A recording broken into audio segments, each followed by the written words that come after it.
आज का जो हमारा सेशन है जी वो बड़ा इम्पोर्टेंट है। बेसिकली हम एक जो बड़ी एडवांस किस्म की कंफर्मेशन का प्रोसेस है, एक तरीकाकार है, उसको आज से हम लर्निंग उसकी बाकायदा शुरू करेंगे, जिसको हम कहते हैं वॉल्यूम स्प्रेड एनालिसिस। पूरा नाम तो उसका वॉल्यूम स्प्रेड एनालिसिस है, लेकिन शॉर्ट में हम उसको वॉल्यूम कहते हैं।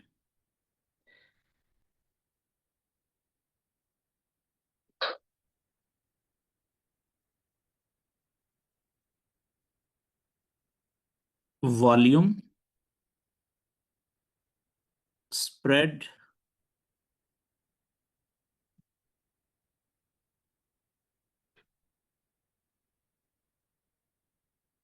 एनालिसिस, और इसको वीएस से भी कहा जाता है, लेकिन सादा जुबान में हम इसको सिर्फ वॉल्यूम कहते हैं। ठीक है जी। अच्छा, फॉरेक्स ट्रेडिंग में अभी तक के जितने भी ट्रेड को कंफर्म करने के, देखें अभी तक जो हमने प्राइस एक्शन पढ़ा है, ठीक है, जो भी टेक्निकल नॉलेज हमने सीखा है, चाहे वो सपोर्ट एंड रेजिस्टेंस का था या वो चैनल फॉर्मेशन का था, मींस ट्रेंड आइडेंटिफिकेशन का, ठीक है, तो उसमें हमने एक चीज़ बार बार रिपीटेडली कही कि जब भी स्ट्रक्चर के मुताबिक, ट्रेंड के मुताबिक सही जगह के ऊपर हमें ट्रेड का कोई भी सेटअप नजर आए, ठीक है, बाय के लिए या सेल के लिए, तो वहां पे हमें सबसे पहले किस चीज का वेट करना है? हमने वहां पे वेट करना है ट्रेड में इंटर होने से पहले किसी कंफर्मेशन का। कंफर्मेशन, ठीक है। तो अभी तक जो हमने कंफर्मेशंस पढ़ी हैं, वो सिर्फ अभी तक हमने पढ़ी हैं कैंडलस्टिक पैटर्न की कुछ मखसूस, ठीक है। मिसाल के तौर पे हमने एक हैमर पढ़ा, ठीक है, दूसरा हमने इनगल्फिंग पैटर्न पढ़ा,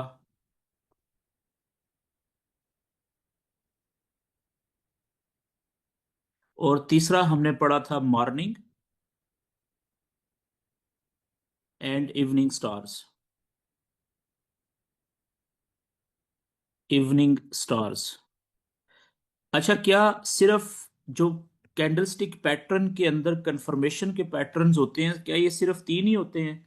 नहीं सर, इनके अलावा भी काफ़ी सारे हैं, ठीक है, लेकिन ये तीन वो हैं जो कि बहुत ज़्यादा फेमस भी हैं, इनका कंपैरेटिवली रिजल्ट अच्छा होता है, यूज़ बहुत बहुत ज़्यादा होते हैं, और ये तीन ही ऐसे हैं कि जिनको हम वॉल्यूम की नज़र से भी देखने की कोशिश करेंगे, ठीक है। इन्हीं को हम वॉल्यूम के साथ भी कंफर्मेशन लेने की कोशिश करेंगे आगे अपनी एडवांस सीरीज में, ठीक है, जो आज से शुरू हो रही है। तो अच्छा, एक और बात मैं आपको दोबारा से बता दूं, रिपीट कर दूं कि क्योंकि आप देखें ये चीज़ें अब बार बार रिपीट होंगी क्योंकि हैं इम्पॉर्टेंट, कि आपको कंफर्मेशन कहाँ पे देखनी होती है, ठीक है। कंफर्मेशन की हमें सबसे पहले तो हमें ट्रेंड की आइडेंटिफिकेशन होनी चाहिए कि ट्रेंड कौन सा है। तो पहले नंबर पे ट्रेंड आइडेंटिफिकेशन बहुत इंपॉर्टेंट है, क्योंकि जिस वक्त हम ट्रेंड को आइडेंटिफाई करने की कोशिश करेंगे ना, चार्ट को देख के अपना नॉलेज अप्लाई करके, तो फिर हमें पता चलेगा कि या तो हमारा ट्रेंड बुलिश है, या हमारा ट्रेंड बेरिश है, और या फिर इस वक्त हमारा जो कोई भी ट्रेंड नहीं है बल्कि प्राइस रेस्ट कर रही है, यानी साइडवेज में, या जिसे कंसोलिडेशन कहते हैं उसमें चल रही है, कंसोलिडेशन। तो जो कंसोलिडेशन का फेज होता है इसमें तो हम ट्रेड नहीं करते, ठीक है, नो ट्रेड। तो फिर ट्रेड को हमने उसकी जो सर्चिंग करनी होती है, ट्रेड को ढूंढना होता है, ठीक है, ट्रेड अपॉर्चुनिटीज को, उसके लिए हमारे पास ये वाले दो ट्रेंड्स बाकी बच जाते हैं, ठीक है, बुलिश ट्रेंड या बेरिश ट्रेंड। अगर बुलिश ट्रेंड होगा तो हम उसमें सही जगह के ऊपर बाय की ट्रेड लेने की कोशिश करेंगे कंफर्मेशन के बाद, ठीक है। और अगर बेरिश ट्रेंड होगा तो उसमें हम कौन सी ट्रेड लेने की कोशिश करेंगे? सेल की ट्रेड लेने की कोशिश करेंगे, लेकिन सही जो पॉइंट ऑफ इंटरेस्ट या एरिया ऑफ इंटरेस्ट कह लें आप उसको, ठीक है। ये भी हम हर जगह से नहीं लेंगे। बाय की ट्रेड बुलिश स्ट्रक्चर में जो हमारा पॉइंट ऑफ इंटरेस्ट होगा या एरिया ऑफ वैल्यू होगा, ठीक है, वहां से लेंगे नॉलेज के मुताबिक। इसी तरीके से सेल की स्ट्रक्चर में या बेरिश ट्रेंड में सेल की ट्रेड हम हर जगह से नहीं लेंगे, बल्कि जो हमारा नॉलेज के मुताबिक पॉइंट ऑफ इंटरेस्ट होगा या एरिया ऑफ वैल्यू होगा, वहां से हम सेल की ट्रेड लेने की कोशिश करेंगे, ठीक है। अच्छा, अब मिसाल के तौर पे कि हमने स्ट्रक्चर जो है या ट्रेंड को आइडेंटिफाई करने का सबसे जो एक्यूरेट तरीका होता है, ठीक है, जो बहुत ज्यादा फॉलो किया जाता है पूरी दुनिया में, ठीक है। एक चीज आपने जहन में रखनी है कि फॉरेक्स में 100% कंफर्म कोई बात नहीं है, ठीक है, बल्कि मैं यहां पे लिख देता हूं, देयर इज नो, ठीक है, ये डबल करके लिख रहा हूं ताकि हर किसी को याद रहे। There is no 100% in forex, ठीक है। क्यों?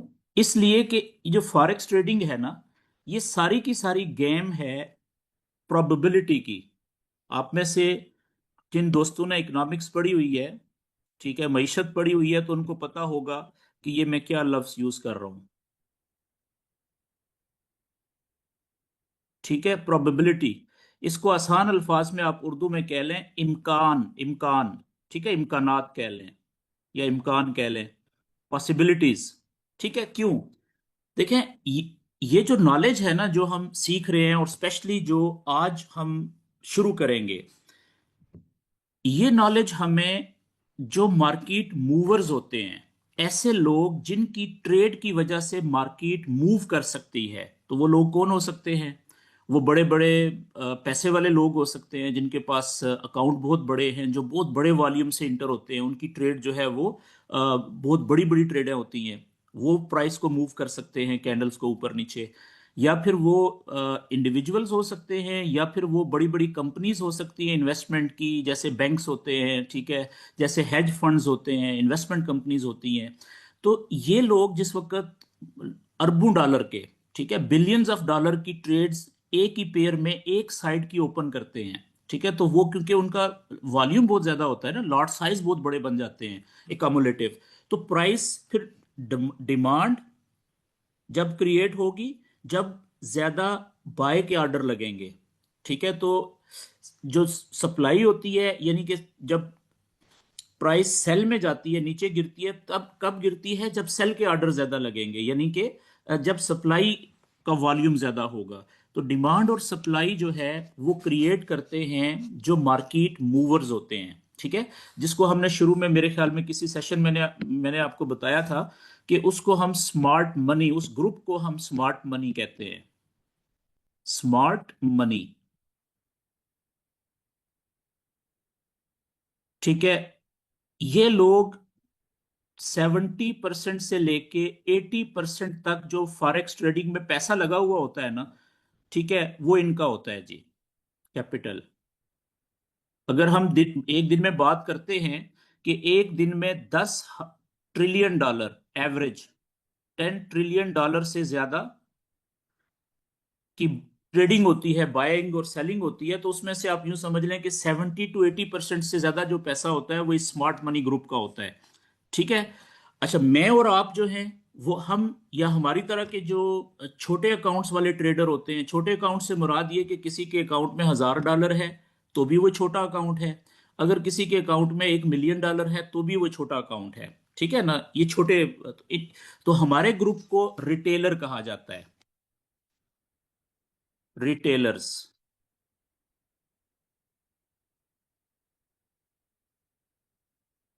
तो असल में जो फॉरेक्स ट्रेडिंग है ना, वो एक यूं समझ लें एक गेम है। फॉरेक्स ट्रेडिंग क्या है? एक गेम, ठीक है। जैसे कोई भी स्पोर्ट होती है, कोई भी गेम होती है, उसमें क्या होता है कि दो प्लेयर्स होते हैं या दो टीम्स होती हैं। ठीक है, एक टीम का मुकाबला होता है दूसरी टीम के साथ। उसमें से कोई एक टीम विन करती है, कोई एक टीम लूज करती है, एक स्पेसिफिक टाइम पीरियड के अंदर, अपनी गेम गेम का जो भी टाइम होता है। ठीक है, बिल्कुल इसी तरीके से जो फॉरेक्स ट्रेडिंग है, समझने के लिए मैं कह रहा हूं, ऐसा नहीं है कि ये वाकई एक गेम है, खेल है ये बिजनेस है, ट्रेडिंग है, दुनिया की सबसे बड़ी।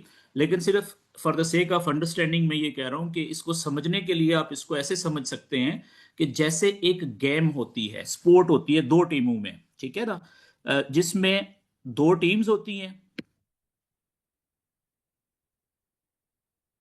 टू टीम्स, एक गेम में कोई मैच है आप कह लें, ठीक है। तो उसमें जो टीम वन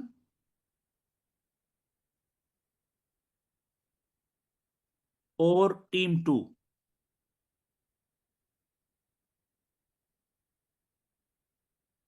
टीम टू, अच्छा, जितनी भी दुनिया के अंदर स्पोर्ट्स हैं, जितनी भी गेम्स हैं, ठीक है ना, आपको किसी भी गेम का मैच खत्म होने से पहले या गेम शुरू होने से पहले आप उनके बारे में 100% श्योरिटी के साथ नहीं कह सकते कि विनर कौन सी टीम होगी, टीम वन होगी या टीम टू होगी, ऐसा ही है ना।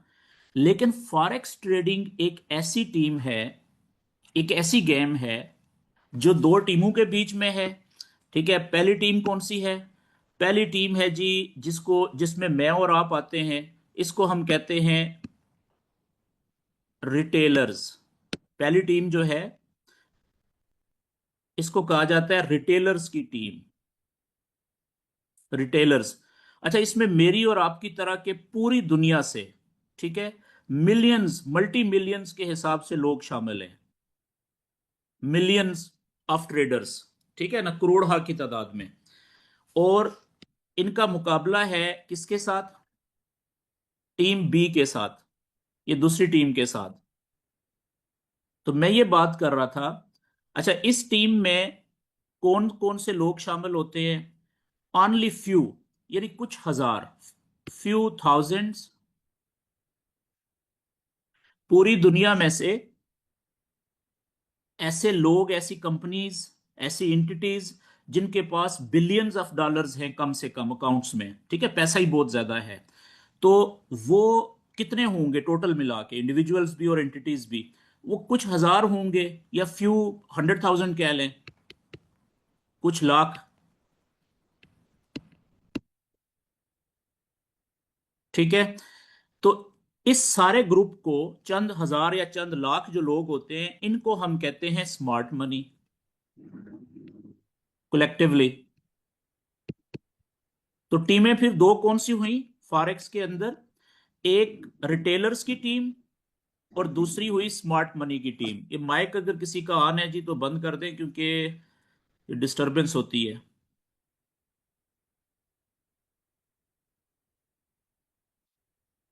ओके जी।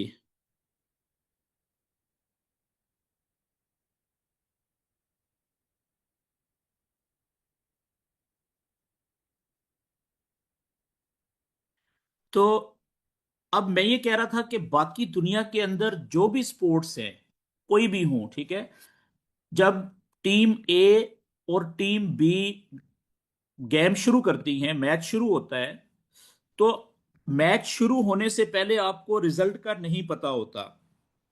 आप असेसमेंट कर सकते हैं कि कौन सी टीम स्ट्रांग है, कौन सी टीम वीक है, ज्यादा चांसेस कौन सी टीम के विन करने के हैं। ऐसा ही है ना, असेसमेंट होती है, लेकिन वो 100% गारंटेड नहीं होती। बाज औक़ात वीक टीम भी वो कर देती है, अपसेट कर देती है, वीक टीम जीत जाती है।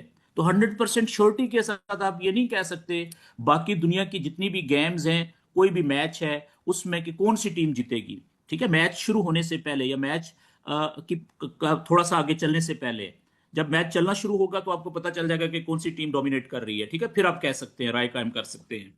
लेकिन दुनिया के अंदर फॉरेक्स ट्रेडिंग का मैच वाहिद ऐसा मैच है, समझने के लिए कह रहा हूं, ठीक है, कि जिसका शुरू होने से पहले हमें पता है कि विनर कौन सी टीम होगी। हमेशा की जो विनर होगी ना फॉरेक्स ट्रेडिंग में, ये ऑलवेज विनर है जी, ऑलवेज विनर। फॉरेक्स ट्रेडिंग के अंदर जिस टीम ने हमेशा जीतना है वो ये है जो चंद हजार या चंद लाख एंटिटीज की और इंडिविजुअल्स की टीम है, जिसे स्मार्ट मनी कहते हैं। क्यों? क्योंकि जितना भी पैसा फॉरेक्स ट्रेडिंग में लग रहा है ना, 100% पैसा, तो उसका जो 20% है, लेस देन 20%, वो है रिटेलर्स का, और 80% से ज्यादा जो कैपिटल है, पैसा है, वो है किसका? इस ग्रुप का। तो ऑब्वियस सी बात है कि जिस ट्रेडर के पास, अगर ये दो ट्रेडर हैं, ये एक ट्रेडर है और ये दूसरा ट्रेडर है, ठीक है, ये ट्रेडर, इसने ट्रेड लगाई सेल के लिए, इसने लगाई बाय के लिए, तो मार्केट किधर जाएगी? इधर ऊपर जाएगी ना, क्योंकि ये मेजॉरिटी है। तो ये सिंपल रूल है। ये बात क्लियर होगी जी। तो याद रखें कि फॉरेक्स ट्रेडिंग के अंदर जब प्राइस के अंदर मूवमेंट होती है बड़ी, ठीक है, बड़ी से मुराद ये कि जब प्राइस किसी ट्रेंड में मूव करना शुरू करती है, तो वो ट्रेंड जो इनिशिएट करवाया जाता है वो स्मार्ट मनी वाले करवाते हैं। जब वो इंटर होते हैं ना, ठीक है, मेजॉरिटी ऑफ जो ट्रेड्स होती हैं क्योंकि उनकी होती हैं, तो ट्रेंड्स वो क्रिएट करते हैं, जनरेट वो करते हैं। जब ये लोग निकलते हैं, ठीक है, उस वक्त या तो रिट्रेसमेंट होती है और या फिर साइडवेज मार्केट मूव करना शुरू कर देती है। ठीक है, रिट्रेसमेंट भी जो होती है वो भी स्मार्ट मनी करवाती है। आपको पता है ना कि ट्रेंड के अंदर रिट्रेसमेंट लाजम और मलजूम है। मिसाल के तौर पे प्राइस यहां से, ये एक वेव लगी, इंपल्स वेव जिसे हम कहते हैं, प्राइस ऊपर गई। अब यहां से जो लोग स्मार्ट मनी के इंटर हुए थे इस जगह पे, उन्होंने यहां तक अच्छा खासा प्रॉफिट ले लिया हुआ है। ठीक है, तो वो जब अपना प्रॉफिट बुकिंग करते हैं, अपनी ट्रेड क्लोज करते हैं प्रॉफिट में, ठीक है, तो प्राइस ऑटोमेटिकली नीचे आती है। ठीक है, और इस ये जो प्रॉफिट बुकिंग की सूरत में मोस्टली जो प्राइस नीचे गिरती है, इसको हम रिट्रेसमेंट कहते हैं या पुल बैक कहते हैं। ठीक है, तो जिस वक्त, अच्छा, वो कितना प्राइस को नीचे लाते हैं? जहां से, आपको ये तो असूल पता है ना कि जो दुनिया के अंदर कोई भी कारोबारी आदमी हो, ठीक है, ट्रेडिशनल बिजनेस में भी, तो वो भी ये बात जानता है, थंब रूल है ये बिजनेस का, कि जो बेस्ट बाइंग होती है वो लोएस्ट प्राइस पे होती है। तो यहां से जो स्मार्ट मनी होती है, इस पॉइंट से, ये लो पॉइंट था, ये हाई पॉइंट है, यहां से प्राइस को जब गिराती है, यानी कि रिट्रेसमेंट होती है, तो इसको भी वो कंट्रोल कर रही होती है। क्यों?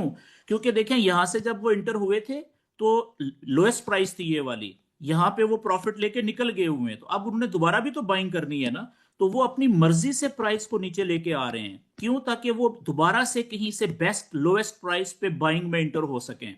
मेरी बात समझ रहे हैं? तो फिर ट्रेंड इनिशिएट होता है, कंटिन्यू होता है। तो हमने ये जो सारा नॉलेज हम सीख रहे हैं, ठीक है, ये जो हमारा ट्रेंड आइडेंटिफिकेशन, लेवल मार्किंग, ठीक है, और खसूसन जो आज का हमारा जो हम टॉपिक शुरू कर रहे हैं वॉल्यूम का, ये सीखने का मकसद क्या है? ताकि हम ये जो स्मार्ट मनी के फुटप्रिंट्स हैं इनको फॉलो कर सकें। यानी जहां से स्मार्ट मनी पॉसिबली इंटर हो सकती है, जहां से स्मार्ट मनी के ट्रेड में इंटर होने के ज्यादा चांसेस होते हैं, उन जगहों को या उन पॉइंट्स को हम आइडेंटिफाई भी कर सकें सबसे पहले। ठीक है, स्ट्रक्चर आइडेंटिफिकेशन से, लेवल मार्किंग से। और प्लस इस कंफर्मेशन का पर्पस क्या होता है कि वॉल्यूम हमें वो बता देगा कि किस जगह से ज्यादा चांसेस हैं कि अब स्मार्ट मनी इंटर हो गई है। मेरी बात समझ रहे हैं? तो वॉल्यूम का पर्पस ये है बेसिकली कि हम स्मार्ट मनी के जो फुटप्रिंट्स हैं उनको फॉलो कर सकें, कंबाइंड विद किसके साथ? मिला के स्ट्रक्चर के साथ, स्ट्रक्चर आइडेंटिफिकेशन के साथ। तो याद रखिएगा कि स्ट्रक्चर जो है, ठीक है, चाहे वो छोटे टाइम फ्रेम का हो चाहे वो बड़े टाइम फ्रेम का हो, स्ट्रक्चर हमेशा बैकबोन रहेगा सारे नॉलेजेस की, जो जितने भी हम फॉरेक्स ट्रेडिंग में पढ़ेंगे, ठीक है, अभी या आने वाले सालों के बाद। ओके जी, आगे चलते हैं। तो अब हम बात कर लेते हैं कि फॉर एग्जांपल एक बुलिश स्ट्रक्चर है, हमने स्ट्रक्चर आइडेंटिफाई कर लिया। मैंने ये आपको बता दिया है कि जो वॉल्यूम है ना, इसकी कंफर्मेशन आपको चाहिए ट्रेंड के अंदर, क्योंकि जब कंसोलिडेशन है वहां पे तो हमें कंफर्मेशन चाहिए ही नहीं, क्योंकि हमने ट्रेड नहीं करनी। तो अब ट्रेंड हो सकते हैं दो, एक हो सकता है बुलिश ठीक है जी। और दूसरा हो सकता है बेरिश। पहले बुलिश की बात कर लेते हैं। अब जो बुलिश ट्रेंड है, जो इधर से कहीं से शुरू हुआ था और ये एक वेव लगी थी, ठीक है, हमें कैसे पता चला कि ये बुलिश ट्रेंड है? क्योंकि जिस वक्त हमने देखा कि नीचे की तरफ 2 पॉइंट बन गए, ठीक है, लोअर साइड के ऊपर, और 2 पॉइंट ऊपर बन चुके हैं हाई साइड के ऊपर, जिनको हम हाई पॉइंट कहते हैं।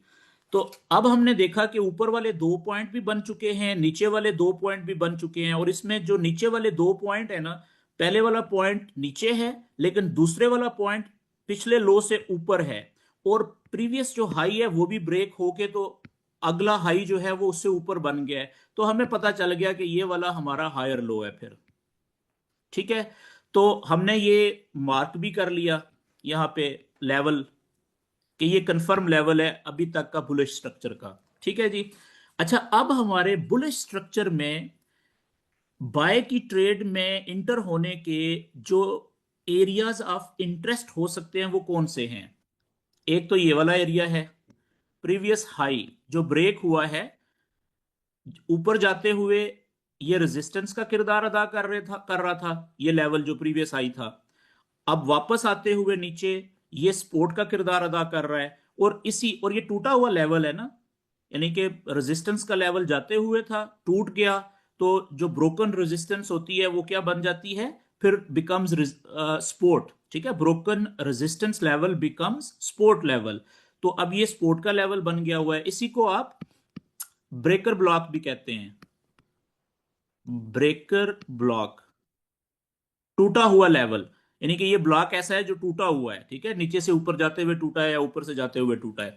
ओके जी। अब पहला तो हमारा जो एरिया ऑफ इंटरेस्ट होगा वो होगा यहां पे, ये वाला जो एरिया है ना इधर कहीं पे, ठीक है, कि यहां पे हमें कोई भी कंफर्मेशन मिले, जो हम पहले पढ़ चुके हैं वो भी, या अब ऐड कर लें वॉल्यूम, जो आज से हम पढ़ना शुरू करेंगे।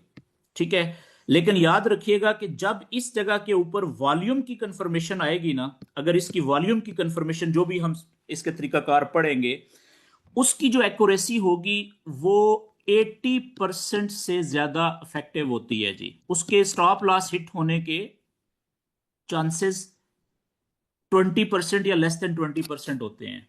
तो इसलिए वॉल्यूम की इंपॉर्टेंस बहुत ज्यादा है कंफर्मेशन की, कंफर्मेशन थ्रू वॉल्यूम। ठीक है। अच्छा, ये तो हो गया पहला इंटरेस्ट का एरिया हमारा। लेकिन अगर यहां पे फॉर एग्जांपल के प्राइस यहां से उठने की कोशिश तो करती है ऊपर, ठीक है, लेकिन ऊपर उठती नहीं है, ऊपर नहीं जाती, तो आप देखिएगा कि यहां पे हमें वॉल्यूम कंफर्म ही नहीं करेगा, वॉल्यूम कंफर्मेशन ही नहीं देगा। ठीक है, तो क्या होगा कि प्राइस जो है वो यहां से नीचे आ जाएगी, बेशक यहां पे काफी देर रुकी रहे, काफी घंटे रुकी रहे, उसके बाद यहां से नीचे आ जाएगी। लेकिन क्योंकि यहां से प्राइस वॉल्यूम ने कंफर्म ही नहीं किया बाय को, ठीक है, तो इसलिए प्राइस ऊपर नहीं गई। मोस्टली प्राइस ऊपर जाती भी है अगर, तो वो वक्ती तौर के लिए जाती है, फेक मूवमेंट होती है, उसको वॉल्यूम कंफर्म नहीं करता। वॉल्यूम पहले ही बता देता है कि भाई ये रिस्की काम है, यहां से आप, मैं ट्रेड आपको सुजेस्ट नहीं करता या रेफर नहीं करता। ठीक हो गया जी। अच्छा, अगला जो हमारा पॉइंट ऑफ इंटरेस्ट है, यानी एक तो हमने वॉल्यूम को देखना है स्पेशली इस जगह के ऊपर, ये हमारा एरिया ऑफ इंटरेस्ट है। ठीक है, बाय की ट्रेड के लिए स्ट्रक्चर के मुताबिक अगर यहां पे हमें ट्रेड ना मिले, कंफर्मेशन ना मिले, तो प्राइस नीचे आएगी। अब आप देखें कि ये वाला जो एरिया है ना सारे का सारा, यहां से लेके ये ये सारा एरिया, ये हमारा एरिया ऑफ इंटरेस्ट है। ठीक है, ये याद रखिएगा। ऐसा नहीं होता कि अगर ये जो ब्रेकर ब्लॉक था, यहां से प्राइस अगर नीचे आती है, तो ऐसा नहीं होता कि बिल्कुल सीधी जो है वो इस तरीके से करके इधर नीचे आएगी। ठीक है, नहीं, कहीं से भी रास्ते में कहीं पे भी, ठीक है। अब देखें प्राइस नीचे आ रही है ना, तो आप पढ़ चुके हैं कि हमने दो चीजें पढ़ी हैं स्मार्ट मनी के अंदर। क्या? एक हमने पढ़ा था ऑर्डर ब्लॉक, और एक हमने पढ़ा था एफवीजी, फेयर वैल्यू गैप। अब रास्ते में ये जो रास्ता है नीचे आते हुए, जब प्राइस नीचे आ रही है इधर से, ठीक है, ये आप देखें इधर लेफ्ट साइड के ऊपर जब प्राइस ऊपर जा रही थी, हो सकता है यहां पे कहीं पे उसने ऑर्डर ब्लॉक बनाया हुआ हो, कोई फेयर वैल्यू गैप पड़ा हो रास्ते में कहीं पे, और अक्सर औकात आप देखते हैं कि वही प्राइस को वापस भेज देते हैं। तो इसलिए ये सारे का सारा एरिया ब्रेकर ब्लॉक के नीचे और कंफर्म लेवल के ऊपर जितना भी एरिया होता है, यहां से कहीं से भी प्राइस मूव कर सकती है। ठीक है ना? उसको हमें इग्नोर नहीं करना, इसको हमें देखते रहना है। यहाँ पे जो इंपॉर्टेंट लेवल्स होंगे बीच में, जो भी इंपॉर्टेंट लेवल्स हैं, को अगर कंफर्म ब्लॉक ऑर्डर ब्लॉक है, ठीक है ना, उसको भी हमने मार्क करके रखना है। और अगर कोई एफवीजी है, उसको भी हमने मार्क करके रखना है। अक्सर आप देखेंगे कि प्राइस आएगी और जो कंफर्म ऑर्डर ब्लॉक और एफवीजी होते हैं वहां से प्राइस वापस चली जाती है। तो ऐसी सूरत में फिर हमने इन एरियाज के ऊपर कंफर्मेशन देखनी होगी। ठीक है, जैसे ही वहां से कंफर्मेशन मिलेगी, ठीक है, तो हम वहां से ट्रेड में इंटर हो जाएंगे। अगर रास्ते में कहीं पे भी ना मिले कंफर्मेशन, स्पेशली वॉल्यूम से, तो फिर यहां पे मिलेगी। तो यहां पे मिल जाए वो तो सोने पे सुहागा है, वो तो फिर बहुत ज्यादा अच्छी ट्रेड होती है। ये बात क्लियर होगी जी? तो जो हम वॉल्यूम को सीखेंगे बेसिकली, उसको हम अप्लाई कहां पे करेंगे? बुलिश स्ट्रक्चर में। ये जगह मैंने आपको बता दी है। इसके अलावा हो बुलिश स्ट्रक्चर में हम कहीं पे भी उसको अप्लाई नहीं करेंगे। इसी तरीके से जो बेरिश स्ट्रक्चर है, उसमें वॉल्यूम को अप्लाई करने का तरीका इससे उलट होता है। ठीक है, बहुत सिंपल है।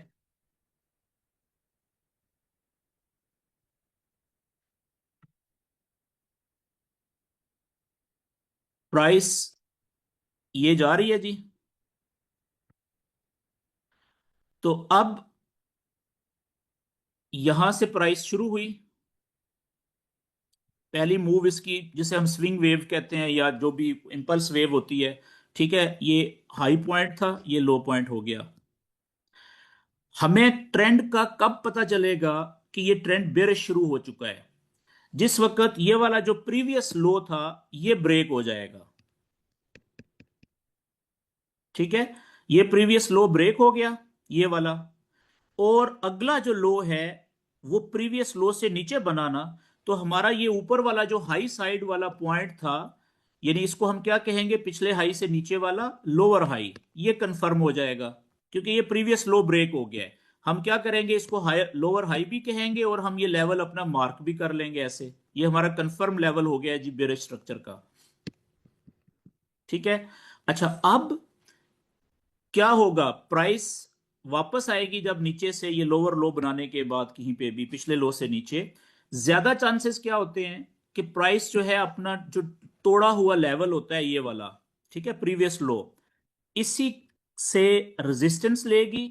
अब आप देखें, नीचे जाते हुए प्राइस सपोर्ट प्रोवाइड कर रही थी, ये वाला प्रीवियस लो था, नीचे जाने से रोक रहा था। अब ऊपर आते हुए प्राइस को ये रेजिस्टेंस प्रोवाइड कर रहा है, तो इसको भी हम, ये भी हमारे लिए क्या बन गया है? अब ये हमारा ब्रेकर ब्लॉक बन गया है। यानी टूटा हुआ सपोर्ट का लेवल अब रेजिस्टेंस का लेवल बन चुका हुआ है। ठीक है। तो पहली बात तो ये है कि हमने जो सेल की ट्रेड के लिए कंफर्मेशन देखनी है, पहला एरिया ऑफ इंटरेस्ट वो यहां पे है, ये जगह। जरूरी नहीं होता कि ये एग्जैक्ट इसी जगह के ऊपर जाके आपको कंफर्मेशन मिले। इसके आसपास, इसके इधर, यहां पे इस एरिया में कहीं पे भी कंफर्मेशन मिल जाए। ठीक है। क्यों? अच्छा, आपने एक और काम भी तो किया हुआ है। आपने फिबोनाची रिट्रेसमेंट जो इंडिकेटर है, फिब रिट्रेसमेंट लेवल का इंडिकेटर, उसको अप्लाई भी करना सीखा हुआ है। ठीक है। तो अब यहां से मिसाल के तौर पे आप आते हैं, आप फिब ले लेते हैं अपने चार्ट के ऊपर। जाहिर है आपने वो भी यूज करना है। तो अब इसमें इंपल्स वेव कौन सी है? ये है ना, लोअर हाई से स्टार्ट हुई। यहां से पहला क्लिक आपने यहां पे करना है, और दूसरा क्लिक जो जीरो वाला है वो किधर करना है? ये यहां पे जो लोअर लो बना है, जहां तक इंपल्स वेव गई है, ये देखें, यहां तक आपने ये क्लिक कर दिया, यहां पे लोअर लो पे। ठीक है। अब आप चेक करें कि ये वाला ऑलमोस्ट जो लेवल होता है ब्रेकर ब्लॉक, ये ऑलमोस्ट, मतलब बाजू का फर्क भी आ जाता है, लेकिन ज्यादातर केसेस में आप देखेंगे कि ये आपके गोल्डन जोन में आएगा। ठीक है। तो फिबोनाची भी अगर आपने अप्लाई किया हुआ है इंपल्स वेव के ऊपर, ज्यादातर केसेस में वो भी आपको ये बताएगा ब्रेकर ब्लॉक के ऊपर कि भाई ये जगह बड़ी आइडियल है अगर यहाँ पे कोई कंफर्मेशन मिल जाए। ठीक है ना, स्ट्रक्चर के मुताबिक ये 50% रिट्रेसमेंट का लेवल होता है, 50 से लेके 61.8% तक। ठीक है ना, 50 से 60% कह लें आप। तो ये आइडियल रिट्रेसमेंट समझी जाती है ट्रेंड की कंटिन्यूएशन के लिए। तो अब ये भी देखें आपको सपोर्ट कर रहा है। ठीक है। और ये तो बल्कि इससे अगली भी बात बता रहा है कि अगर ट्रेंड में पावर है तो वो ट्रेंड जो है वो सिर्फ आपको अगला लोअर लो भी बता रहा है कि अगला लोअर लो कहां पे बनेगा स्ट्रक्चर का अगला पॉइंट। जरूरी नहीं लोअर लो, आप बुलिश वेव में लगाएंगे तो अगला हायर हाई भी बताएगा कि पहला पहला चांस है जी कि ये प्राइस जो है ये जब यहां से तोड़ेगी ना इस लो को प्रीवियस को, तो यहां तक तो बहुत ज्यादा चांसेस होते हैं, ठीक है। लेकिन अगर कंफर्म लेवल से प्राइस आए ऊपर से टच करके, ठीक है, यहां से अगर गिरे वापस, फिर ज्यादा चांसेस होते हैं कि ये नहीं बल्कि इससे नीचे, ये जो 0.61% का टारगेट है यहां पे अगला लोअर लो बनता है या अगला हायर हाई बनता है ऊपर की सूरत में, ठीक है। तो अब यहां पे हमें जो वॉल्यूम की कंफर्मेशन चाहिए होगी सेल की ट्रेड के लिए, वो हमें चाहिए होगी इस जगह के ऊपर, ठीक है ना। कंफर्मेशन हमने यहां पे देखनी है, और जरूरी नहीं है कि यहां पे ही, ठीक है, इससे थोड़ा सा नीचे भी कहीं पे भी मिल जाए इस एरिया में। ये तो आपको पता है ना कि मिनिमम रिट्रेसमेंट की रिक्वायरमेंट जब पूरी हो गई उसके बाद कहीं पे भी कंफर्मेशन मिल जाए वहां से इंटर हो जाना है, तो वो वॉल्यूम हमें बता देगा कि भाई यहां से इंटर होना है कि नहीं होना, ठीक है। वो फेक सिग्नल से बचा देता है, 80% से ज्यादा चांसेस होते हैं वॉल्यूम के। और अगर यहां से ऊपर चलेगी तो ये तो सारा ही एरिया जो है हमारा सेल का एरिया है, सेलिंग एरिया। तो यहां पे जहां पे कंफर्मेशन मिल गई वहां से हम इंटर हो जाएंगे ट्रेड में। यहां तक बात क्लियर हो गई जी, ओके। तो वॉल्यूम बेसिकली ट्रेंडिंग मार्केट में स्ट्रक्चर के ऊपर अप्लाई होता है, ठीक है। जो इंपॉर्टेंट एरियाज होते हैं ट्रेड में इंटर होने के, वहां पे हमें अगर उसको अप्लाई करेंगे तो हमें बहुत ज्यादा फायदा होगा। अच्छा आगे चलते हैं जी। अब वॉल्यूम होता क्या है, देखें। वॉल्यूम एक आप इंडिकेटर कह लें या एक टूल कह लें जो कि हमें जो भी कैंडल बन रही है ना, ठीक है, चार्ट के ऊपर जो भी कैंडल बन रही है उस कैंडल के अंदर कितनी बाय की और सेल की टोटल ट्रांजैक्शन हो रही है, ठीक है ना, उसका वॉल्यूम बताता है। बस सिंपल ये है। ये नहीं बताता कि अगर एक ग्रीन कैंडल बनी है मिसाल के तौर पे ये वाली, ठीक है, ग्रीन कैंडल कोई भी, तो इसमें कितने बाय की ट्रेडें लगी हैं ये नहीं बताता, ठीक है। याद रखें ये कंफ्यूज नहीं होना आपने। और ये सेल की कैंडल बनी है तो उस वॉल्यूम नीचे बता देगा कि भाई इसमें कितने ट्रांजैक्शंस हुई हैं टोटल, ठीक है। उसमें कितनी बाय की हैं, कितनी सेल की हैं, ज्यादा बाय की हैं ज्यादा सेल की हैं, वो हमने खुद एनालाइज करना है। कैसे एनालाइज करेंगे, ये जो आगे हम सीखना शुरू करेंगे अभी वॉल्यूम को वॉल्यूम की नजर से देखने की कोशिश करेंगे, ठीक है ना। ब्लैक एंड व्हाइट में लिखा हुआ नहीं मिलेगा आपको। अच्छा आगे चलते हैं जी। वॉल्यूम अप्लाई कैसे करना है आपने। अच्छा याद रखें कि जो वॉल्यूम है ना इंडिकेटर, ये सिर्फ जो ओआंडा का चार्ट है, ठीक है। जब अब जैसे गोल्ड है, आप गोल्ड को यहाँ पे टाइप करते हैं, ठीक है, ये सिर्फ आपको मिलेगा ट्रेडिंग व्यू में, इन्वेस्टिंग डॉट कॉम पे नहीं मिलेगा आपको, ठीक है। ये ट्रेडिंग व्यू क्योंकि बड़ा इंजन है, ठीक है, बड़ा प्लेटफॉर्म है जिसको पूरी दुनिया में बहुत ज्यादा लोग यूज करते हैं, तो ट्रेडिंग व्यू के अंदर आपको मिलेगा। अगर आपने बेस्ट रिजल्ट लेना है ना तो ये ओआंडा के चार्ट पे आपको मिलेगा, ठीक है। गोल्ड की बात कर रहा हूं, बाकी क्योंकि मैंने यूज नहीं किया किसी पेयर में, तो शुरू से गोल्ड पे हूं तो या सिर्फ ओंडा का चार्ट यूज करना है वॉल्यूम के लिए आपने, अगर आपको रिजल्ट्स अच्छे चाहिए, ठीक है जी। तो अब देखें शुरू में आता है ओंडा का चार्ट, तो आपने क्या करना है कि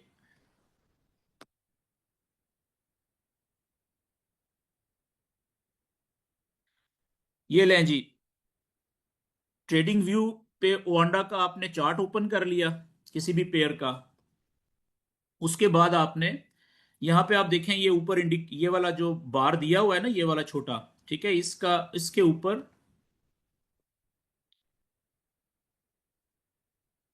ये वाला, तो यहाँ पे देखिए लिखा हुआ आ रहा है इंडिकेटर्स, इसको क्लिक करना है आपने, ग्राफ को छोटे को, और यहाँ पे आपने सर्च कर लेना है सिंपल वॉल्यूम, ठीक है। ये देखें ये ऊपर आ गया वॉल्यूम सिंपल, ठीक है। तो इसको आप स्टेरिक लगा लें, फेवरेट कर लें इसको, ठीक है। जैसे इसको स्टार को दबाएं तो आपका ये हमेशा टॉप पे रहेगा। तो आपने ये लगा लिया, ओके जी। मैं वापस आता हूँ इंडिकेटर के ऊपर, और लिखा आपने यहाँ पे वॉल्यूम, ये आ गया। और इसको डबल क्लिक कर लें तो ये खुद ब खुद देखें इधर आ जाता है। ठीक है, ये दो आ गए हैं, एक को मैं डिलीट कर देता हूँ। ये देखें, ये लेफ्ट साइड के ऊपर यहाँ पे ये लिखा हुआ आ गया है VOL। ठीक है, और टिक्स। तो ये अच्छा, अब आप देखें कि वॉल्यूम होता क्या है। जैसे ही हमने वॉल्यूम अप्लाई किया, इसको मैं अभी हाइड करता हूं, तो आप देखिए यहां पे नीचे भी कुछ कैंडल्स आपको नजर आ रही थी बॉटम पे। ठीक है, चार्ट के बॉटम पे अभी नजर नहीं आ रही। क्यों? क्योंकि मैंने वॉल्यूम को ऑफ कर दिया है। अब यहां से मैं वॉल्यूम को ऑन करूंगा ना, अब देखें ये वॉल्यूम की कैंडल्स आ गई हैं नीचे। और ये भी दो कलर की होती हैं, एक ग्रीन कलर की और एक रेड कलर की। इनमें सिर्फ ये फर्क होता है। अच्छा, ये हर कैंडल, सॉरी, ये जो इसको हम वॉल्यूम की बार कहते हैं, एक कैंडल को वॉल्यूम की बार कहते हैं। ठीक है ना, वॉल्यूम की कैंडल कह लें आप। तो वॉल्यूम की जो बार होती है या कैंडल होती है, वो ऊपर जो लाइव कैंडल चल रही होती है। अब देखें, ये आखिरी कैंडल है ये वाली जो लाइव चल रही है, ये वाली। ठीक है जी। अब देखें एग्जैक्ट इस कैंडल के साथ जो प्राइस की कैंडल है नीचे वॉल्यूम की कैंडल भी, ये आप देखें कितनी अभी क्योंकि ऊपर कैंडल भी छोटी है, अभी शुरू हुई है, ये वाली। ये है कैंडल लाइव। और ये आप देखें नीचे वॉल्यूम की बार का साइज देखें यहां पे, या वॉल्यूम की कैंडल कह लें। तो ये लाइव कैंडल के साथ जुड़ा हुआ होता है जी ये। ठीक है, साथ साथ चल रहे होते हैं। जी ताहिर अली साहब, आपको टिक करने की जरूरत नहीं थी भाई। आपके टिक ने मुझे जो है ना, मेरा टाइम जाया करना है यहाँ पे काफी सारा।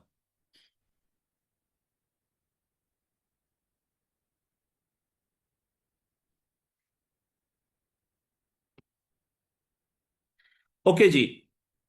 अब इसमें आप देखें, आपने देखना क्या होता है कि ये जो वॉल्यूम की बार्स है ना नीचे, इनमें आपको डिफरेंट साइजेस की कैंडल्स नजर आ रही हैं। ठीक है, वॉल्यूम की ऊपर कैंडल्स को छोड़ दें आप। ठीक है। तो अच्छा, सबसे पहले तो मैं आपको ये बता दूं कि ये लिखा हुआ होता है, हम कहते हैं VSA। ठीक है, volume spread analysis. Volume spread analysis, इसका मतलब क्या होता है? इसका मतलब ये होता है, अच्छा स्प्रेड इसमें क्या, वॉल्यूम तो आपको पता चल गया ना कि ये नीचे सारे वॉल्यूम की बार्स हैं। ठीक है, ये नीचे है वॉल्यूम, हर कैंडल का वॉल्यूम नीचे आ रहा होता है। और जो स्प्रेड है, ये दूसरा लफ्ज जो स्प्रेड है, इसका क्या मतलब है? ये वाला स्प्रेड तो मैं यहां पे लिख देता हूं ताकि आपको आसानी हो जाए। स्प्रेड का मतलब होता है जी, ऊपर जो भी जिस कैंडल का नीचे आप वॉल्यूम देख रहे हैं ना, उस कैंडल का लो से हाई तक का size, size of a candle from low to high. Simple हो गया। मिसाल के तौर पे ये एक कैंडल है रेड वाली। ठीक है, ये वाली। अब इसका स्प्रेड कितना है? सिंपल, जहां से लोअर विक देख लें, यहां से लेके हायर विक देख लें। ठीक है जी, लो से हाई तक इस कैंडल का ये स्प्रेड है। टोटल फैलाव कितना है, टोटल साइज कितना है इस कैंडल का, विकें शामिल करके, उसको स्प्रेड कहते हैं। ठीक है। तो अब आप देखें, वॉल्यूम का मतलब हो गया वॉल्यूम की कैंडल, स्प्रेड का मतलब हो गया ऊपर जो प्राइस की कैंडल है उसका साइज, और एनालिसिस का मतलब कि देखना, ये देखना कि ऊपर कैंडल का साइज कितना है और नीचे वॉल्यूम के बार का साइज कितना है। ठीक है, बस इसको हम वॉल्यूम स्प्रेड एनालिसिस कहते हैं, आसान लफ्जों में इसकी तारीफ ये है। ठीक है, लेकिन इसको देखने के लिए जो ग्लासेस हैं वो ज़ाहिर है हम आहिस्ता आहिस्ता पहनना शुरू करेंगे। ठीक है। अच्छा, आगे आगे देखते हैं जी अब।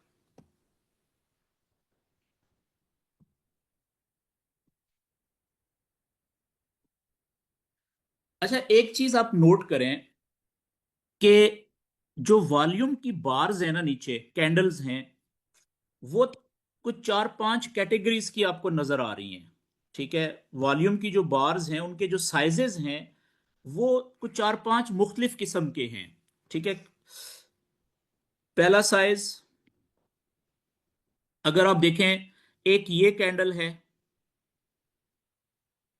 ठीक है, बहुत ऊंची, और इसको हम कहेंगे अल्ट्रा हाई।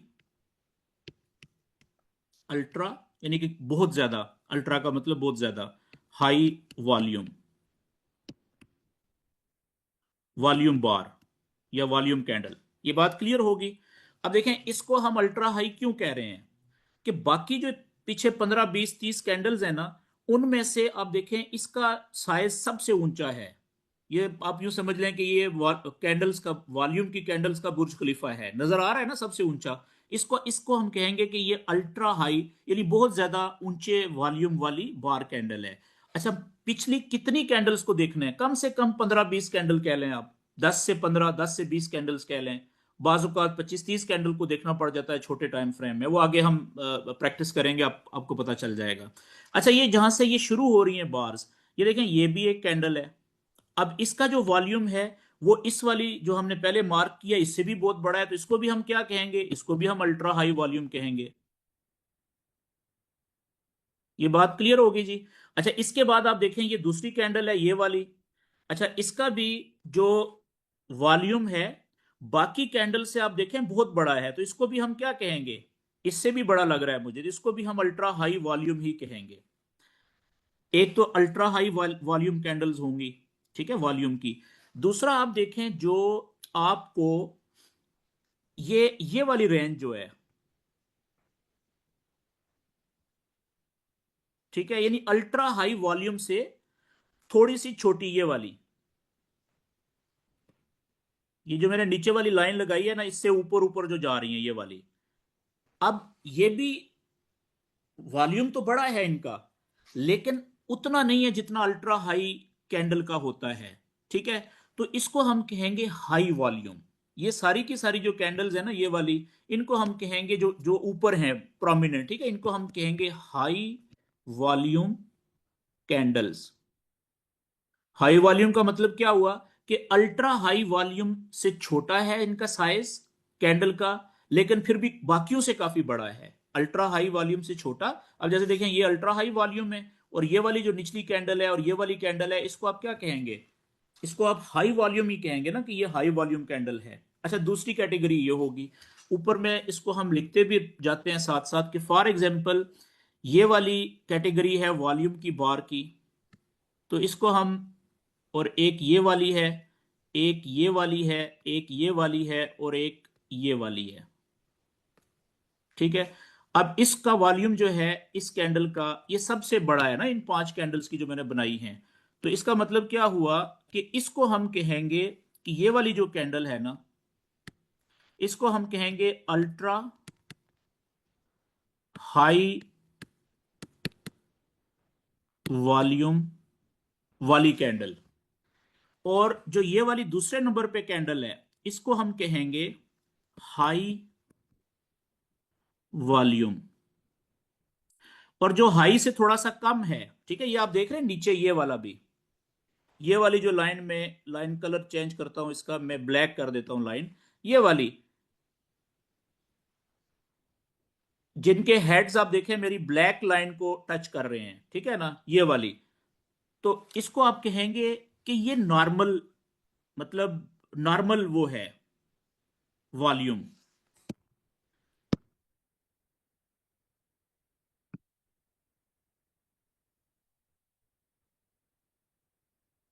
ये वाली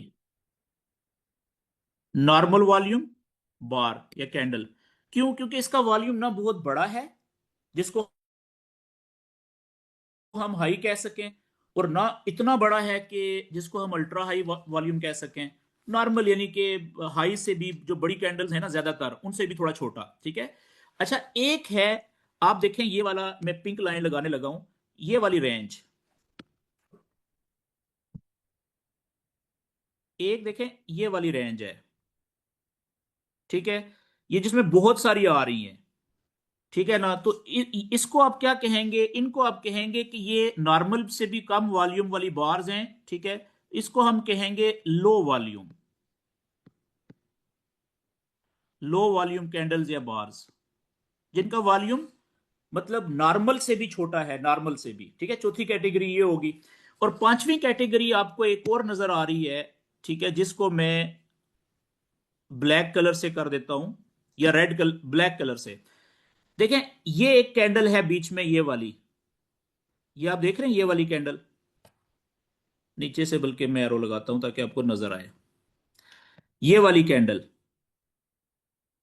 इसका देखें कितना छोटा वॉल्यूम है। इसी तरीके से आप देखें, एक ये कैंडल है,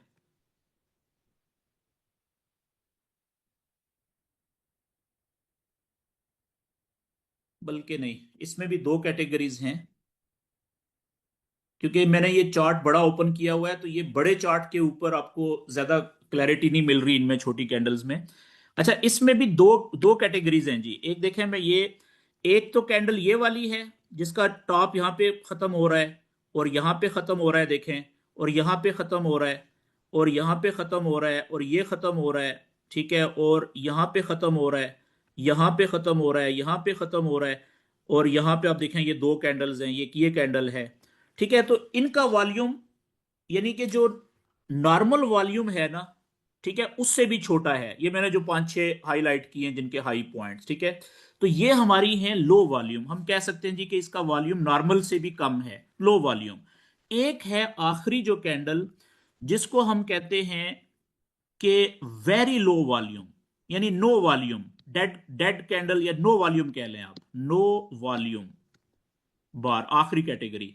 वो कौन सी है? वो है, ये देखें, जो ये वाली कैंडल आपको नजर आ रही है, ये रेड वाली, आप चेक करें इसका वॉल्यूम कितना है, बिल्कुल छोटा सा, ना होने के बराबर। एक आप देखें यहां पे, ये वाली कैंडल रेड वाली आपको नजर आ रही है, देखें वॉल्यूम इसका कितना है, बिल्कुल, ठीक है, ना होने के बराबर। तो इसी तरीके से ये वाली कैंडल देखें, ग्रीन वाली, इसका वॉल्यूम देखें कितना है, बहुत छोटा, ठीक है? वो जो इसके साथ वाली अगली ग्रीन कैंडल है, उसके ऊपर मैंने पिंक टॉप लगाया है, तो इसको हम लो वॉल्यूम कैंडल कहेंगे। तो इसका जो ये वाली कैंडल है ना, ये वाली जिसके नीचे मैंने एरो लगाया है, इसका वॉल्यूम देखें उसके आधे से भी कम है, ना होने के बराबर, ठीक है? तो इसको हम कहते हैं कि नो वॉल्यूम कैंडल के इसमें, या वेरी लो वॉल्यूम कह लें आप, ठीक है? नो वॉल्यूम या वेरी लो वॉल्यूम के, वॉल्यूम है ही नहीं इसमें। यहां पे ये बात क्लियर हो गई जी। तो अच्छा, इसमें रॉकेट साइंस कोई नहीं है, आपने परेशान नहीं होना। बस आपने समझना ये है कि नीचे चार्ट आप जो भी इस्तेमाल करेंगे, अच्छा, एक तो याद रखना है आपने कि जो वॉल्यूम की कंफर्मेशन है ना, वॉल्यूम्स कंफर्मेशन, वो आपको बहुत अच्छी मिलेगी 1 मिनट के चार्ट में। अब आप देखिएगा कि ये नॉलेज जो है ये उलट शुरू हो रहा है। इससे पहले जो हम बात करते थे, हम क्या कहते थे कि कम से कम 4 घंटे का चार्ट यूज करें, 1 घंटे का यूज करें, छोटा टाइम फ्रेम यूज नहीं करना, ठीक है ना? अब आप देखें कि जो वॉल्यूम है, ये कितनी जबरदस्त और एडवांस चीज है। इसमें मैंने क्या लिखा कि भाई 1 मिनट का चार्ट भी आपको कंफर्मेशन देगा वॉल्यूम की नजर से, जब आप देखेंगे, ठीक है? उसके बाद 3 मिनट, और उसके बाद 5 मिनट। ज्यादा आप ये यूज करते हैं, 70% से ज्यादा, ठीक है, इसका यूजेज होता है कंफर्मेशन में। और बहुत रेयर, लेकिन कभी कभार 15 मिनट की भी जो कंफर्मेशन होती है वो भी बन जाती है, ठीक है? बस ये आपने शुरू में, क्योंकि अभी आप नए हैं बिल्कुल, तो आपने जो 1 मिनट है ना, इसको कम यूज करना है, ठीक है? 3 मिनट, 5 मिनट और 15 मिनट, ये तीन पे ज्यादा रहना है। तो वो जितना आप आगे बढ़ेंगे, प्रैक्टिस करेंगे, उतना आपको आइडिया हो जाएगा कि आपकी कितनी ग्रिप बन रही है, ठीक है जी? अच्छा, अब मैं जल्दी से आपको छोटा टाइम फ्रेम ओपन करता हूं चार्ट पे, और लेट से 1 मिनट, ठीक है, 1 मिनट का चार्ट है जी। इसमें आप देखें कि जो कैंडल्स हैं हमारी 1 मिनट की, ये लें जी, जो अभी मैंने बात की कि आपको 5 किस्म की कैंडल्स नजर आएंगी वॉल्यूम की, ठीक है, अपने हाइट और साइज के एतबार से। तो अब आप देखें कि इसमें आपको कोई कोई रॉकेट साइंस नहीं है ये कोई, ठीक है, कोई मुश्किल रूल नहीं है। जस्ट आपने खुद से देख के अंदाजा लगाना है कि इतनी सारी कैंडल्स में से अल्ट्रा हाई कौन सी हैं, जो आपको स्क्रीन पे नजर आ रही हैं। उनको हम ब्लू टिक कर देते हैं, ठीक है। देखें, एक ये अल्ट्रा हाई कैंडल है, ये वाली, और एक ये वाली भी, या ये वाली, इन दोनों में से कोई अल्ट्रा हाई हो सकती है, ठीक है। अच्छा, ये वाली देखें, ये वाली, ये रेड कैंडल, इसको मैंने अल्ट्रा हाई वॉल्यूम क्यों कहा है, ठीक है, इसलिए कि इसके माजी में पीछे आप 15-20 कैंडल्स में देखें तो इसका वॉल्यूम सबसे बड़ा नजर आ रहा है। ऐसा है कि नहीं? अच्छा, इसी तरीके से ये देखें, यहां पे शुरू में एक ये हमें अल्ट्रा हाई वॉल्यूम बार नजर आ रही है, ठीक है। अब इनमें इसके बाद जो ये वाली है, इनको हम नहीं कह सकते क्योंकि ये फिर आ जाती है हाई वॉल्यूम वाली, ठीक है ना। तो हाई वॉल्यूम को मैं पिंक कलर से, ये सारी की सारी हाई वॉल्यूम है।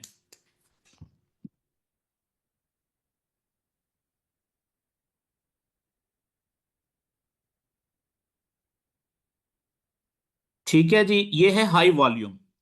और अब आ जाते हैं, हाई के बाद होता है नॉर्मल वॉल्यूम, जिसका ना को बहुत बड़ा ना बहुत छोटा। जैसे ये वाली रेंज, ठीक है, ये वाली आप देखें, ये बेतहाशा आपको मिलेंगी,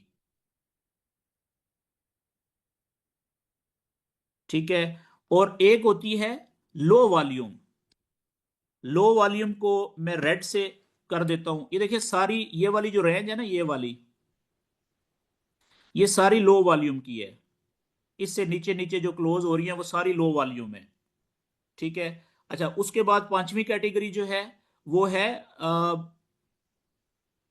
नो वॉल्यूम, ठीक है। तो वो आखिरी, फिर इसमें आप देख लें ये वाली कैंडल, ये वाली दो कैंडल्स आप देख लें इधर, ठीक है, यहां पे देख लें ये आखिर में। इसमें आप देखें, ये बल्कि काफी सारी कैंडल्स आपको मिलेंगी क्योंकि ऊपर यहां पे, ठीक है। अच्छा, एक चीज और नोट करें कि कैंडल के साइज, ऊपर जो कैंडल है, अब आप देखें इस लेग में यहां से लेके यहां तक, ये जो कैंडल है रेड वाली, इसका साइज देखें, कैंडल का साइज कितना बड़ा है, ठीक है। ये आप देखें जरा, इस कैंडल की बात कर रहा हूं मैं,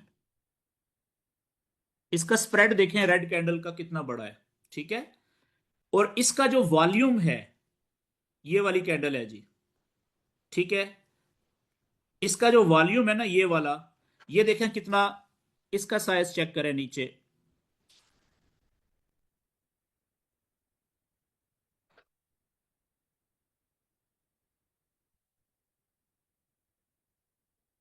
ये वाली, आपने देखा कि कैंडल के साइज का वॉल्यूम की जो कैंडल होती है उसकी, उसके साथ कोई खास तल्लक नहीं होता। कैसे?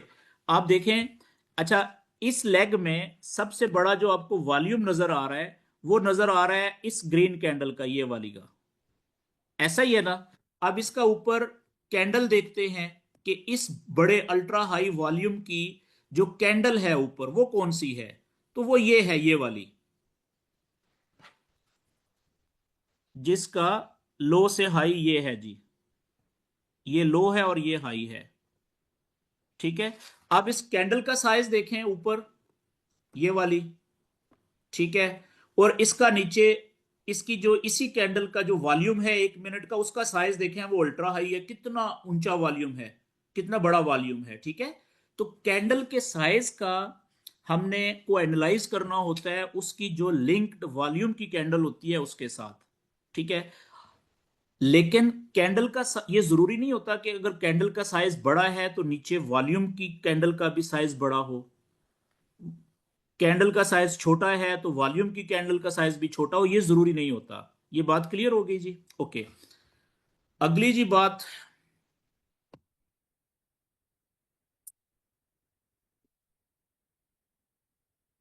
ये बड़ी इंपॉर्टेंट बात है जी वॉल्यूम को समझने के लिए। क्योंकि अभी हम थ्योरी पढ़ रहे हैं ना, वॉल्यूम का इंट्रोडक्शन है, आज पहला क्लास है। तो हम बेसिकली ये जानने की कोशिश कर रहे हैं आज के सेशन में कि वॉल्यूम को हमने देखना कहाँ पे है, ठीक है, और इसका यूज कैसे होगा, इसका हम फायदा, इसको प्रॉपर जगह कौन सी होती हैं। तो अभी थोड़ा सा मैं आपको यहाँ पे ये बता दूं कि वॉल्यूम के अंदर दो तरह के साइंस या सिग्नल्स हमें मिलते हैं, हम ढूंढते हैं, ठीक है। एक होते हैं, एक एक जो साइंस होते हैं, मैं लिख देता हूं यहाँ पे, two types of science. Science का मतलब है इंडिकेशंस, इशारे, इंडिकेशंस इन वॉल्यूम। ठीक हो गया जी, दो तरह के। एक होता है, पहली जो टाइप है उसको हम कहते हैं साइंस ऑफ स्ट्रेंथ, ताकत के जो निशान होते हैं, ठीक है। तो ताकत का साइन ऑफ स्ट्रेंथ, स्ट्रेंथ का क्या मतलब, ऐसे निशानात जो ये बता दें वॉल्यूम की नजर से जब हम देखेंगे, ऐसे ताकतवर निशान या सिग्नल, ठीक है ना, साइंस को सिग्नल कह लें, जो ये बताएं कि यहां से अब प्राइस ने स्ट्रेंथ पकड़ ली है और यहां से प्राइस ने ऊपर निकल जाना है, ठीक है, बाय हो जाना है। नीचे से जब ऊपर जाएगी तो तभी स्ट्रेंथ की जरूरत पेश आएगी ना ऊपर जाने के लिए, ठीक है। तो साइंस ऑफ स्ट्रेंथ को कहते हैं जी हम शॉर्ट में SOS, ठीक है। और दूसरा जो साइंस होते हैं उनको हम कहते हैं साइंस ऑफ वीकनेस, SOW, ठीक है। यानी कि प्राइस जो, ये तो मैं आपको पहले बता चुका हूं कि हमने वॉल्यूम को यूज करना होता है ट्रेंडिंग मार्केट में।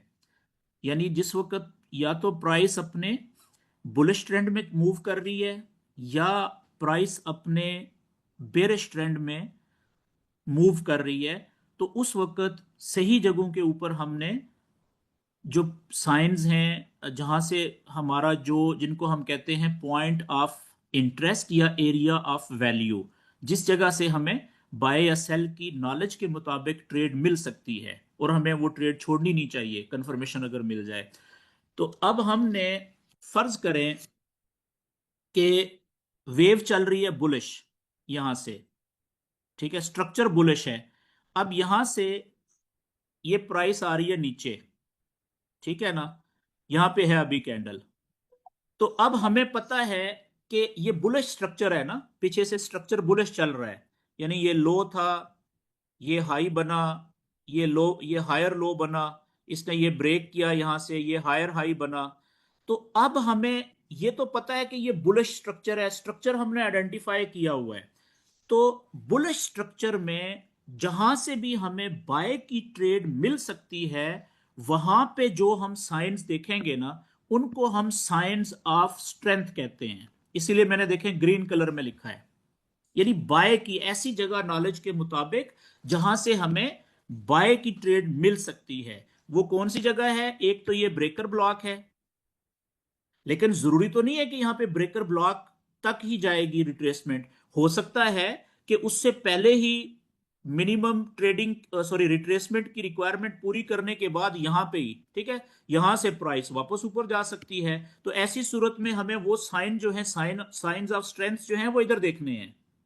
यानी हमने देखते रहना है ना चार्ट को, जो भी हमने टाइम अपना तय किया हुआ है, ठीक है, ट्रेडिंग का, तो उस वक्त हमने देखते रहना है।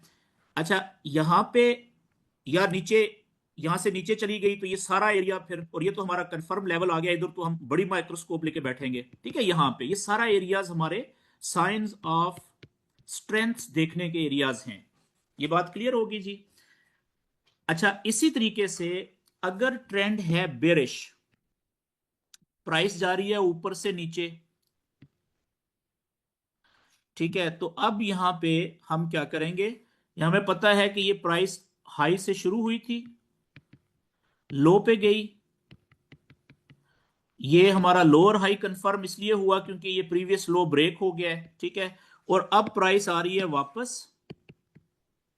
तो अब हम सोच के बैठे हुए हैं कि आए, अगर नीचे रिट्रेसमेंट पूरी होगी तो ठीक है, वरना हम इस एरिया पे देखेंगे साइंस ऑफ, कौन से, वीकनेस, कि कहां पे ये कैंडल्स ये शो करें कि ये वीक हो गई हैं।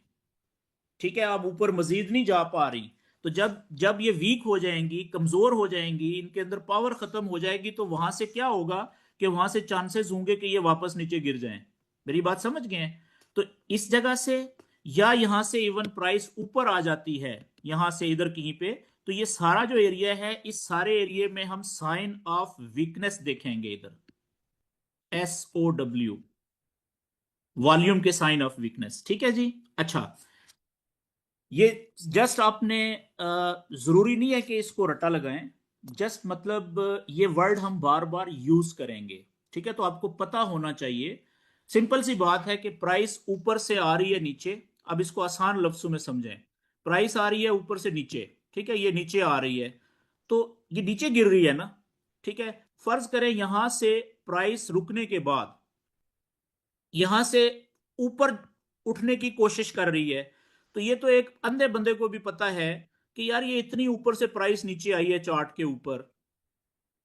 तो अब यहां से प्राइस अगर ऊपर जाएगी तो यहां पे उसको क्या देखने हैं, साइन ऑफ स्ट्रेंथ देखने हैं। क्यों? क्योंकि वो बाय की ट्रेड लेने के चक्कर में है, यहां से ढूंढ रहा है। तो जहां से भी नॉलेज, कोई भी किसी किस्म का नॉलेज आपको बाय की ट्रेड बता रहा है, वहां पे आपने साइन ऑफ स्ट्रेंथ देखने हैं, ताकत के साइन आपको नजर आए, ताकि वहां से प्राइस ऊपर जाए। ठीक है ना? और कहीं पे भी प्राइस बहुत ऊपर गई हुई है, ठीक है, नॉलेज कोई भी है बहुत ऊपर गई हुई है, तो जाहिर सी बात है, अब ये प्रीमियम, यानी कि प्रीमियम कहते हैं पीक को, ठीक है, फॉरेक्स की जुबान में। तो ये पीक पे गई हुई है चार्ट के ऊपर, माजी को आप देख रहे हैं। तो यहां से आपको, यानी कि नीचे से जब ऊपर गई थी तो इसमें पावर लगी है ना, ताकत लगी है ऊपर जाते हुए। तो अब यहाँ पे थक गई हुई, यहां से नीचे गिर सकती है। तो इन जगहों पे, पीक्स पे आपने देखने होते हैं साइंस ऑफ वीकनेस, सेल की ट्रेड के लिए। सिंपल हो गया जी। अच्छा, एक और बात याद रखें कि वॉल्यूम के अंदर हम एक कैंडल को बहुत ज्यादा यूज करेंगे, सिर्फ एक कैंडल को। वो कौन सी होगी? Ultra high volume. ठीक है जी, ultra high volume, ultra high wave होती है ना। ठीक है, बस ये वही समझ लें आप, फॉरेक्स की अल्ट्रा हाई वेव। ठीक है, यू अल्ट्रा हाई वॉल्यूम जो बार होती है, उसको हम सबसे ज्यादा, हमारे काम की सबसे ज्यादा काम की बार वही है, कैंडल वही है जी, एक अकेली जो दूर से नजर आएगी हमें। ठीक है। अच्छा, ये कब बनती है? ये सिर्फ और सिर्फ याद रखने वाली बात है, इससे आपको काफी सारी आसानी हो जाएगी बाकी बातें समझने में, कि जब भी मार्केट में हाई वॉल्यूम आता है, तो उस वक्त ज्यादा चांसेस होते हैं कि ये अल्ट्रा हाई वॉल्यूम की जो कैंडल है ये बनेगी। अब अगला सवाल ये है कि मार्केट में डेली बेसिस पे जो अल्ट्रा हाई वॉल्यूम, बहुत ज्यादा ट्रेड का वॉल्यूम इंटर होता है जिस वक्त, वो पता है कब होता है? तीन सेशंस हैं जी, तीन टाइम हैं। पहला, जिसे आप कहते हैं एशिया ओपन या एशियन ओपन, ठीक है जी, ओपन सेशन। दूसरा है,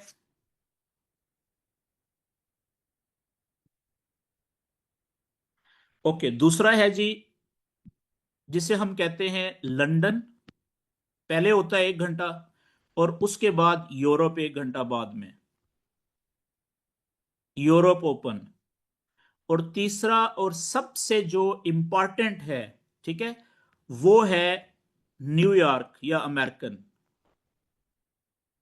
न्यूयॉर्क ओपन, न्यूयॉर्क का सेशन जिस वक्त शुरू होता है, ठीक है। आपको जो सबसे ज्यादा अल्ट्रा हाई वॉल्यूम की कैंडल्स मिलेंगी ना, वो इसमें मिलेंगी जी। क्यों? क्योंकि फॉरेक्स में सबसे ज्यादा जो ट्रेड का वॉल्यूम इंटर होता है, दूसरे लफ्जों में, आसान लफ्जों में ये कह लें कि जो स्मार्ट मनी है ना फॉरेक्स का, वो सबसे ज्यादा या तो अमेरिकन है, अमेरिका में है, या अमेरिकन रीजन में आता है, यानी ऐसे ऐसे इलाकों में आता है जहां पे सुबह अमेरिका के साथ होती है। जब अमेरिका में सुबह होती है उस वक्त वहां पे भी सुबह होती है, अमेरिकन जोन, ठीक है। तो ये जो न्यूयॉर्क ओपन है ना, इसमें आप यूं समझ लें कि सबसे ज्यादा वॉल्यूम जो इंटर होता है ना, वो इस वक्त होता है। तो ये अ, पाकिस्तान के टाइम के मुताबिक ये बनता है तकरीबन 6 बजे इवनिंग। ठीक हो गया जी, इस टाइम पे आएगा, पहली बात। और दूसरा टाइम कौन सा होता है अच्छा, इसमें भी ज्यादा इंपॉर्टेंट फिर कौन सा है कि जैसे ही अमेरिकन सेशन की कोई न्यूज आएगी, हाई इंपैक्ट की न्यूज। और याद रखने वाली बात है कि जैसे ही अमेरिका में सुबह के 9 बजते हैं ना, मॉर्निंग अमेरिका में 9 बजते हैं, ठीक है, तो आधे घंटे के बाद 9 बज के 30 मिनट पे उनकी ऑफिशियल न्यूज का रिजल्ट आ जाता है। न्यूज का रिजल्ट आधे घंटे, मार्केट अमेरिकन सेशन ओपन होने के आधे घंटे के बाद, ठीक है। तो सबसे ज्यादा जो आपको ये अल्ट्रा हाई जो वॉल्यूम वाली बार नजर आएगी, ये वहां पे नजर आएगी, इसको जरा देखते हैं, ठीक है जी। ओके जी, अब मैं आता हूं जल्दी से चार्ट के ऊपर। अच्छा, अभी टाइम क्या हो रहा है जी? ये आखिरी लाइव कैंडल चल रही है, ठीक है। चले मैं 5 मिनट की कैंडल कर लेता हूं ताकि दूर जल्दी हमें नजर आ जाए। अभी देखिए ये लाइव कैंडल चल रही है, तो नीचे टाइम आपको नजर आ रहा है। दुबई में 10 बज के, रात के 22:10 का मतलब है 10 बज के 10 मिनट या 12 मिनट हो गए हैं, ठीक है। क्योंकि ये 10:10 पे शुरू हुई थी, 2 मिनट हो गए हैं इस कैंडल को शुरू हुए, तो एग्जैक्ट 10 बज के 12 मिनट हो गए हैं। ओके, अब आप देखें कि आज के दिन का जो सबसे बड़ा वॉल्यूम आया था ना, वॉल्यूम की साइज से, वो ये वाला है, ठीक है, यहां पे ये वाला। ये आप चेक कर रहे हैं, या बल्कि मैं 1 सेकंड, 1 मिनट की कैंडल पे करते हैं, उसमें और ज्यादा आपको। ओके जी, यहां से देखें आप, ठीक है, ये 1 मिनट का चार्ट है, अभी लाइव यहां पे है। और अभी देखें कितना पीछे, जो सबसे बड़ा आपको वॉल्यूम का कैंडल नजर आ रही है 1 मिनट की। अच्छा, ये भी बहुत इंपॉर्टेंट होती है 1 मिनट की, ठीक है, ये आगे आपको पता चलेगा।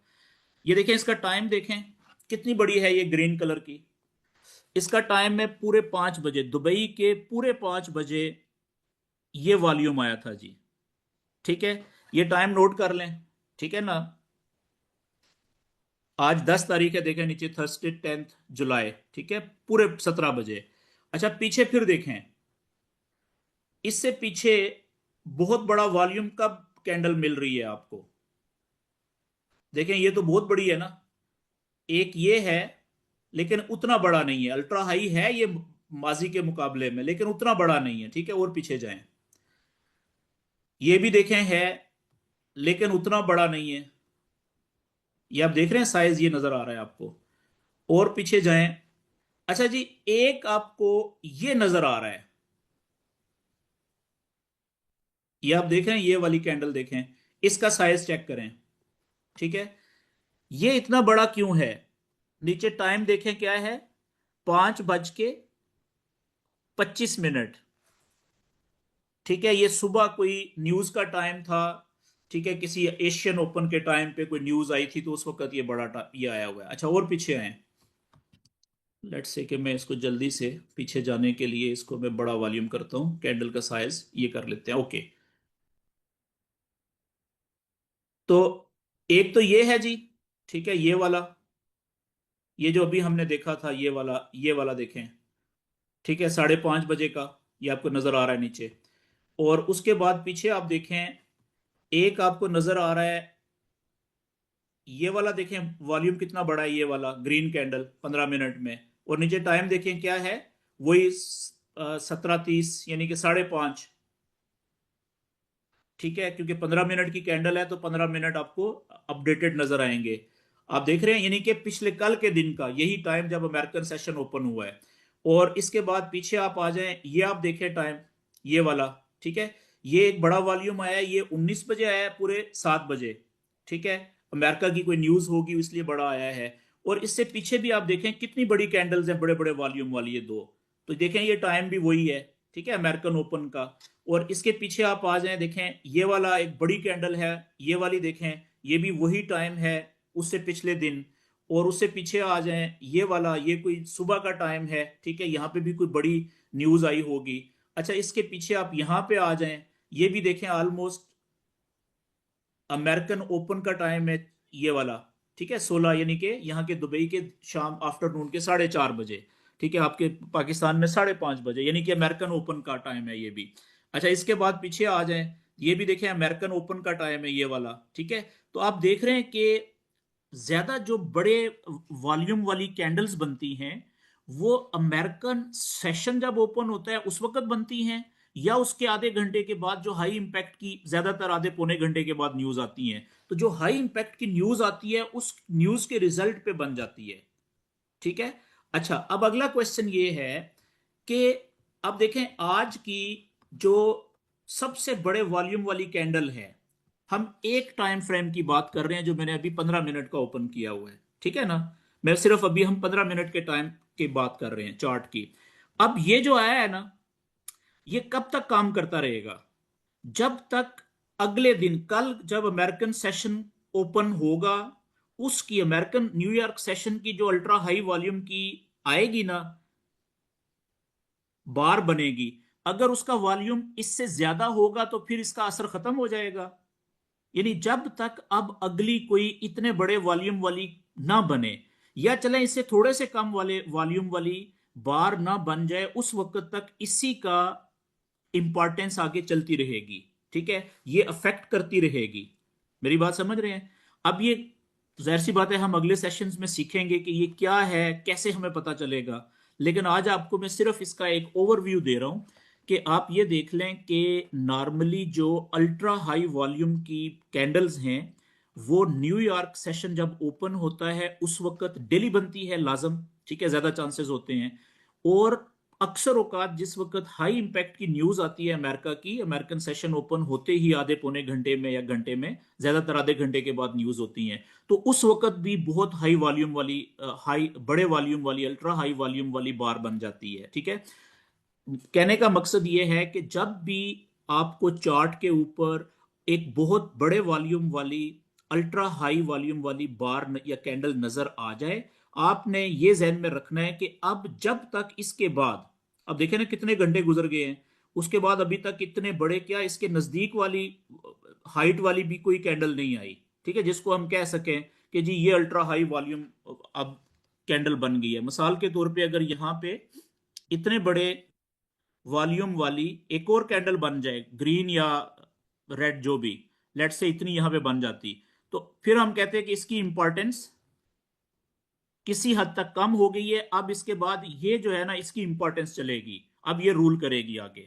हालांकि इसकी इंपॉर्टेंस फिर भी रहती है, ठीक है, वो आगे आपको पता चलेगा अगले सेशंस में कि जिस कैंडल का वॉल्यूम की बार का वॉल्यूम बहुत ज्यादा होता है, उसकी इंपॉर्टेंस काफी देर तक रहती है। ठीक है, बेशक उसके बाद कई अल्ट्रा हाई वॉल्यूम वाली और बार्स भी आ जाए, ठीक है, लेकिन उनकी रहती है। वो कैसे रहती है, वो हम इंशाल्लाह कल से हम उसको शुरू करेंगे। तो दैट्स इट जी, आज का हमारा टॉपिक इतना ही। आज जस्ट आपको ओवरव्यू देना था, बल्कि थोड़ी सी एक दो बातें मैं आपको और इसमें कर दूं वीडियो में। देखें, अब जो हमने वॉल्यूम आगे पढ़ना है ना, इसके हम पढ़ेंगे टोटल 5 सेटअप्स। कितने जी? 5 सेटअप्स पढ़ेंगे हम, बल्कि आप 6 कर लें। ठीक है, 6 सेटअप्स पढ़ेंगे हम। वही सेटअप्स जिस वक्त बुलिश ट्रेंड में इन जगहों के ऊपर बनेंगे, तो हमारे लिए वो हो जाएंगे sign of strengths. Sign of signs of strength. ठीक हो गया, सिंपल। और इसी तरीके से वही साइंस, ये 5 सेटअप्स या 6 सेटअप्स जो हम पढ़ेंगे, जिस वक्त वो बनेंगे सेल के ट्रेंड में, इन जगहों पे,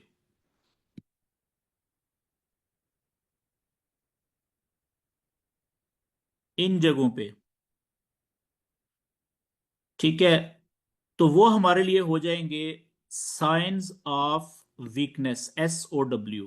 सिंपल। मेरी बात समझ रहे हैं? कोई लंबी चौड़ी रॉकेट साइंस नहीं है इसमें भी। जस्ट हमें स्लोली स्लोली इनको सीखना है कि ये सेटअप्स कैसे बनते हैं।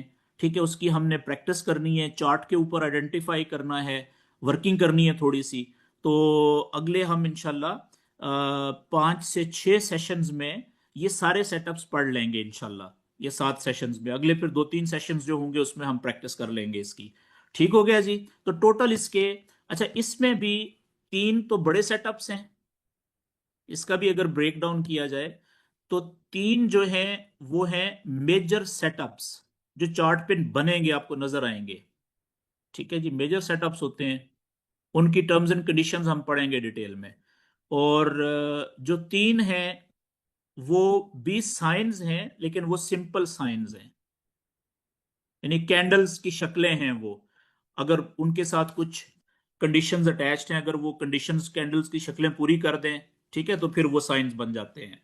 तो ये टोटल हम 6 साइंस पढ़ेंगे, उस 3 मेजर सेटअप्स, उनकी प्रैक्टिस करेंगे बार बार। तो ये हमारा वॉल्यूम स्प्रेड स्प्रेड एनालिसिस का पूरा कोर्स होगा, जिसके हम 6 से 8 सेशंस करेंगे जी आज के बाद। ठीक है, तो अब यहाँ पे आज की हमारी वीडियो की रिकॉर्डिंग हो रही है जी बंद।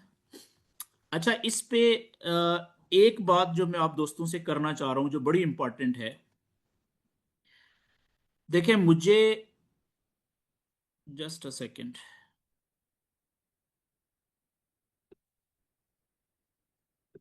ओके जी।